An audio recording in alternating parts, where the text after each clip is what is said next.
ஜனாதிபதி மாளிகைகளில் 3000க்கும் மேற்பட்ட வெளிநபர்கள் தங்கியுள்ளதாக அறிக்கை. 2025ஆம் ஆண்டில் நாடு முழுவதும் உள்ள ஜனாதிபதி மாளிகைகளில் ஜனாதிபதி தங்கியிருக்காவிட்டாலும் அவற்றில் பெரும்பாலானவற்றில் பல்வேறு நபர்கள் 3089 பேர் தங்கியுள்ளதாக தேசிய கணக்காய்வு அலுவலகம் தெரிவித்துள்ளது. குறித்த காலகட்டத்தில் நடத்தப்பட்ட கூட்டங்களின் எண்ணிக்கை 3 மட்டுமே என அந்த அலுவலகம் வெளியிட்டுள்ள புதிய அறிக்கையில் குறிப்பிடப்பட்டுள்ளது.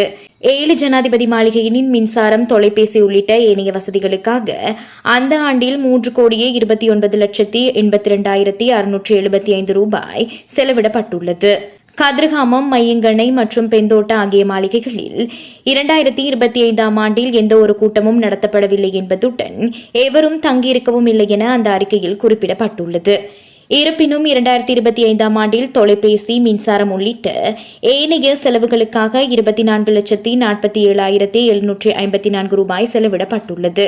ஜனாதிபதிக்காக ஒதுக்கப்பட்ட 7 மாளிகைகள் கொழும்பு, கோட்டை, கண்டி, அனுராதபுரம், கதிர்காமம், மையங்கணை, நுவரெலியா மற்றும் பெந்தோட்ட ஆகிய பகுதிகளில் அமைந்துள்ளன.